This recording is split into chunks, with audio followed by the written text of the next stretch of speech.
Hey, Lollipop Gang. Okay, I came on here with a smile, but I'm not really smiling because I got a story time and it's really questions, in this story time.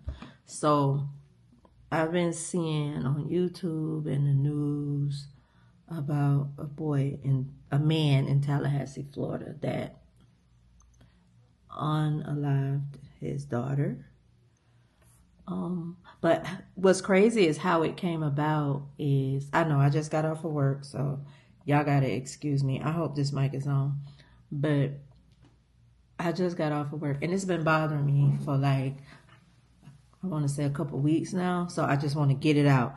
So I was strolling on YouTube and I seen a picture.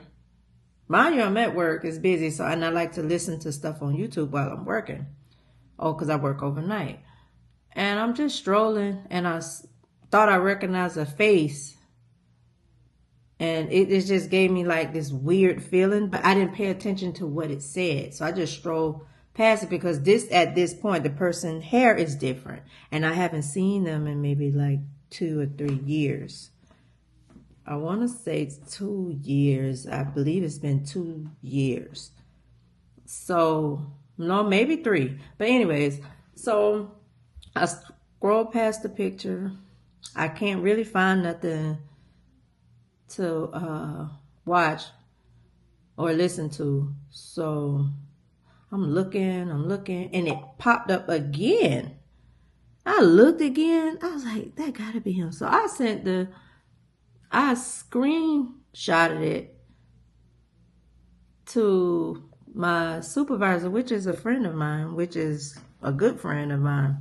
I screenshotted and sent it to him. I said, don't that look like, I could say his name. I'm not going to say baby girl's name because I don't know her, but I know the dad. So when I sent it to him, he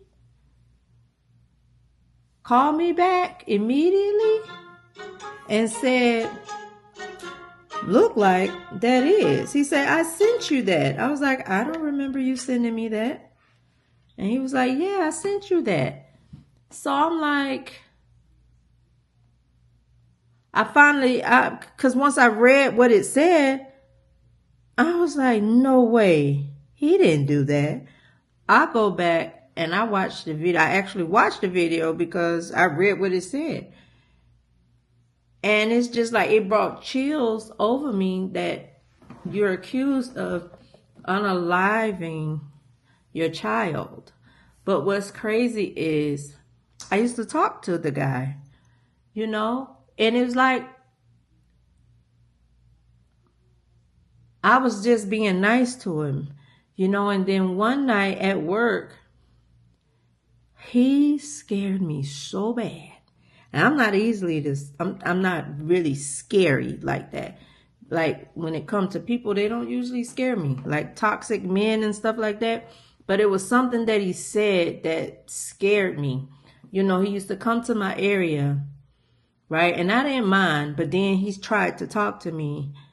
And I wasn't talking to nobody. And he's not my type, so I wasn't attracted to him. And I was just being nice. But being nice turned into he kept pressuring me. So I said, well, maybe I could give him a chance, It just talk to him. It didn't go further than the talking. But then he started being very like stalking. He started stalking and popping up and just being very weird acting towards me. So one day, I don't know if he was on his break or whatever. One day he's sitting, like I'm sitting at the computer logging in my information for some inventory I was doing in the area. And he was just sitting there staring at me and I can just feel it. It was so weird. And I was like, what's your problem? I said, what's wrong with you? And he said, I don't really want to curse, but he said, I kill kill. Oh God, I don't want to say it. He said, you know, I'll kill your ass and stick you in the vents. I was like, what? He didn't crack a smile. He didn't laugh. He just had this blank stare on his face. And it did something to me because you could feel the energy. Like I said, he was just staring at me, not blinking, not nothing, and very quiet. Usually he joke around and he play, but he just was sitting there just looking at me like this. And then he proceeds to rock in the chair, like turning side to side. And he was short, so he was like his legs were swinging a little bit because he raised the chair up high. I know you don't know how office chairs are. They raise up. So he raised the chair up pretty high. And he stopped. And then that's when I noticed he wasn't moving anymore. And that's when I noticed he was staring at me. And when I asked him what's wrong with him, and like I said, he said, I'll kill you and stuff you in the vents, and nobody would know you was in until your ass go to stinking. And I'm like, why would you say something like that? I was like, you gotta go. He was like, I ain't going nowhere. I said, oh no, you finna leave from out of here. That's what you finna do. And he just was there. Now, mind you, he might be short, but he's very strong. So I was like, I'm in here by myself. And mind you, we work with a lot of surgical instruments where I used to work at. I still do the same thing, but I don't work there anymore. But I'm still in contact with the supervisor because, like I said, he's my friend. So I'm like, so now I'm sitting here. I'm like, either I'm going to have to stab him or I'm going to get stabbed or whatever. He could choke me. He could do whatever. And there are vents in the areas. And mind you, he can do stuff to me. Because the area he worked in, because we're co-workers, but he worked on another side. Like, he worked down by the morgue, and he was able to get his hands on body bags and stuff like that. So, you know, I just had to be careful. And like I said, I'm not really a scary person, but that scared me to the core. I felt so... I don't know what I felt, but I know he was serious. So, I don't know how I changed the subject because I could be charming sometimes. So, I kind of changed the subject a little bit. And he smiled and then it got back to normal. And then something happened to where I don't know if his boss, which is my supervisor and my friend, he became my friend because we got really close after that. But I guess he called looking for him or his break was over or something. But all I know is I was so scared I couldn't really think. So, but I know he just ended up leaving because I think the pager went off because I guess they was looking for him or his break was over. And he said, I'll see you again. Listen, child, in my head, I was like, no, the fuck you ain't. No, you're not. He left. So then one time I said something to my friend, which was the supervisor at the time. I said something to him. He was like, no, he ain't said that to you. I was like, yes, he did. He was like, you look scared. I said, I am. Because he know me to be a little rough, a little rough acting. You know what I'm saying? So, and he was like, oh, you serious? I was like, yeah, he scared me. So then he started, like being down there with me or checking on me to make sure I was all right. Because at this point, he kind of got the guy, which is Andrew Wiley. I mean, I don't know if I should say his name. I'm not going to say baby girl name because I don't know her. And like I said, I don't know if he did it. But I know what he did to me and he scared the mess out of me. And I said something is wrong with him. And I believe him when he said that. Because usually, I talk trash to people. Or, I talk trash to people all the time. But I have never been in the presence of somebody with that type of demeanor and can just change like that. You know what I'm saying? So one night I'm walking to my car and he's standing by my car. Okay, I turned my behind around and went back to where I work. I waited a long time before I went. But I don't know if I couldn't find the supervisor, so I ain't see him that night. So I just waited him out. I went back. I ain't see him. I got in my car. I left. Next day, now he waiting for me by the elevators. Oh my God. And then the next day, he just started popping up everywhere. Then he come to my area. He bam on the door. Say, I need to come in. And no, you don't need to come in here. You're not coming in here. And you need to leave me alone. That's what you need to do. So that happened. And then it's just like, it got to the point where I started spending more time with my supervisor at the time. And it was like, listen, if that boy wouldn't have left that job, I don't remember if he got, I think he got fired. I don't remember if he got fired or he left, but I was so happy because he moved to Tampa or Tallahassee or wherever he moved at. He moved, North Florida or East Florida, wherever Tampa, Tallahassee at, because I'm down in Broward, Miami area, but he moved. That's all I know. I don't know. I can't remember. I know it was either Tallahassee or Tampa. But when I tell you, I was so scared. And then it's been maybe 2 years, because I believe that was 2022.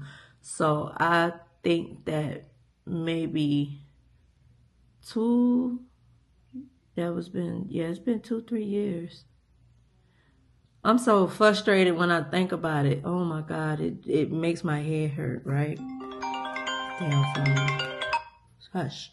So, like I said, when I saw that and just hearing about what was done to that baby, everything in me makes me think, yeah, you did it. And I feel so bad because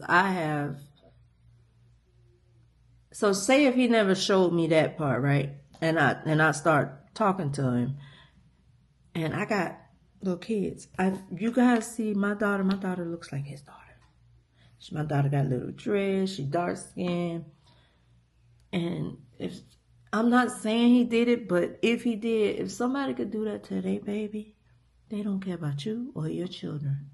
And that is so scary that women sometimes be alone and you're not attracted to the person, you don't like the person, but you would,